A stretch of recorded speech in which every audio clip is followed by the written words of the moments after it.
Welcome, ladies and gentlemen. So today we're going to be speaking about the types of e-commerce by goods for sale. So we have three types. In order for you to have a successful e-commerce business, you have to understand each type and what is the operation flow process. So number one, which is the physical products. The second one, which is digital products. And last but not least, which is services. So what's the difference? So physical products is something that can be physically touched by a customer or shipped to a customer's address. You have a couple of examples here, such as apparel, shoes, beauty, gifts, electronics, sports, food and drinks, bags and accessories. So all these drop under one category, which is physical products. Second, we have the digital products. Is something that can be as a file, can be downloaded by a customer. So we have ebooks, music and videos such as iTunes, photography, webinars, software such as applications for Apple Store, and even games.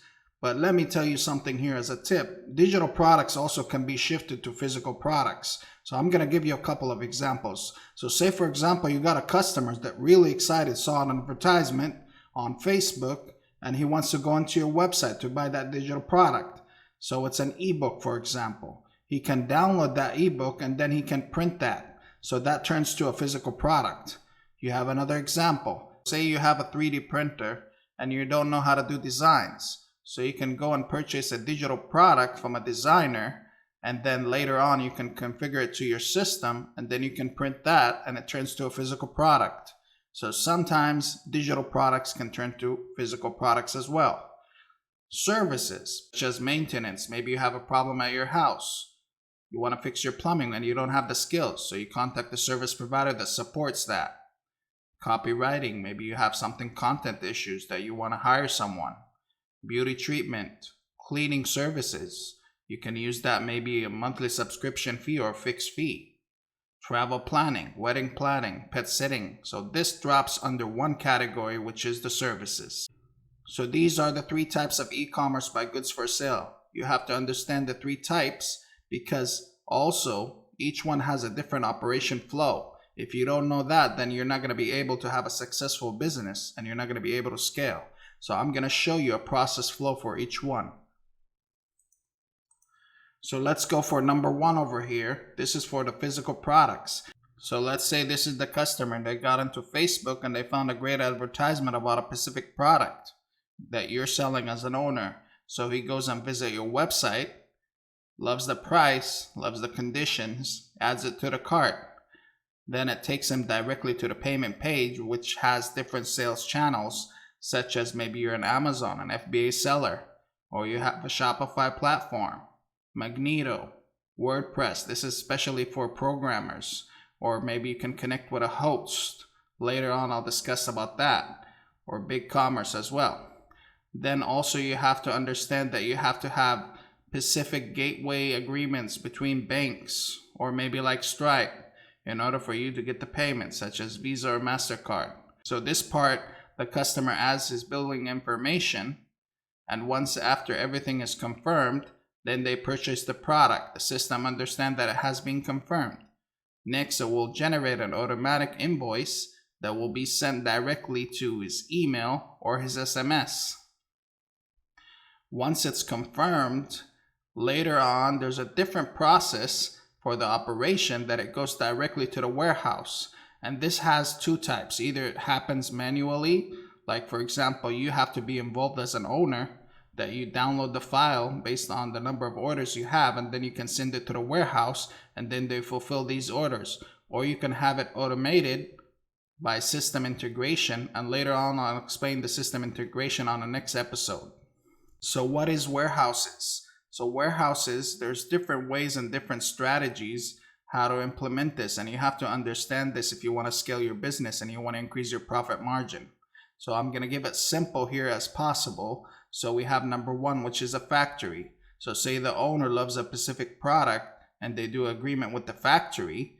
Then the factory, you have two ways in order for you to fulfill these orders. So either you buy it in bulk as a reserved product, keep it in their warehouse, and once an order is fulfilled and purchased by a customer, then they can ship it directly to the customer.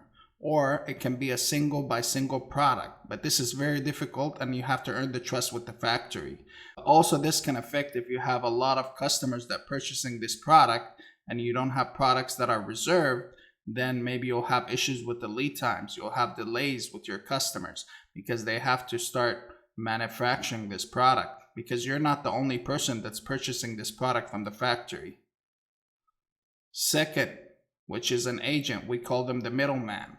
So the middleman can be either a retail store that buys from the factory and keeps the product in his store, and once you purchase a product through the agent, then they fulfill this order, but they're higher prices than a factory, of course, because they have to take their profit.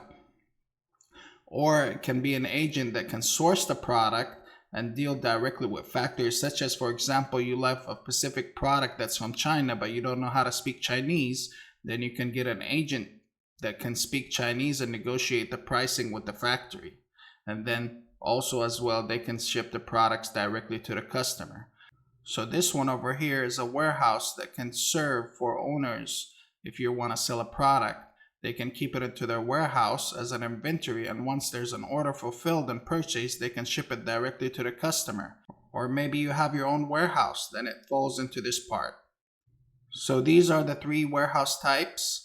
You have to understand and choose which strategy you want in order to succeed your business. Later on, what happens? They pack it and then they start shipping the product. Basically, most of the warehouses over here, they have agreement with forwarders such as DHL, FedEx, Express, or maybe USPS. And then they ship the product with these forwarders, and then you have to decide either by air or by sea. Of course, air is faster delivery to the customer. You know, if you're going to be choosing sea, then you're going to be having big delays for the customer. And this can affect, maybe you can have high returns or chargebacks. So you have to make sure which type and strategy you want to focus on your forwarders. Then once it arrives to the country of that specific customer, it goes through a hub center of the FedEx or a DHL. Then after that, they use a delivery truck in order for them to ship it to their customer's address. And this is the flow, how to deal with physical products. You have to understand the flow in order for you to have a successful business. Okay, the second one over here, which is digital products. Digital products, as you can see here, there's no warehouses such as this one. It's more simple than having a physical product. So say the customers over here, they saw a good advertisement on a social media platform, then they visit your website and get into the ad page. Okay, they add it to the cart, they go to the payment gateway, they go to one of the sales channels such as Amazon or Shopify, and basically you have an agreement with a payment gateway. They use a Visa or MasterCard or PayPal. Once they fill the billing address, then they confirm the payment. It goes to a purchased product. Once it's done, automatically it generates to an invoice, and it goes directly to an email or SMS as a confirmation. Then the system will understand the file data that has been accessed for that specific customer will be delivered to the customer either by email download or a username and password they enter your website. And the reason some people, they choose this as an owner, because some digital products, they don't want to be having it directly to the email, and then they can download and share it with other people, which will reduce your sales. So that's why they use websites, and they can enter with their username and password. So this is how the process works for the digital products. So let's go now for the services. Services as a customer, the same thing. They check for an advertisement, they get into your page, they add it to the page, then they go to the payment gateway, they start paying the product, goes to be purchased. Directly the invoice gets generated automatically and be sent to an email or an SMS of the customer. Once it's confirmed, then you can hire that person, which is hired as an agent. An agent can be as an hourly rate to be paid or a fixed rate. Once that happens, the process continues.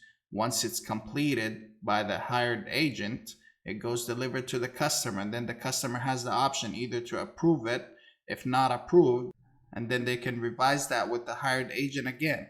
Then they check the revision and send the same process to go delivered to the customer again. The second type for services, you have the customer over here, goes directly to the page after they like the product based on an advertisement that you did on a social media platform. So they have two options to choose: is the GPS location. Say for example, you have a house, you have a plumbing issue like what we mentioned before. So they need to know the location. So you choose the location GPS and then you schedule a specific date and time. So you have to choose these two options.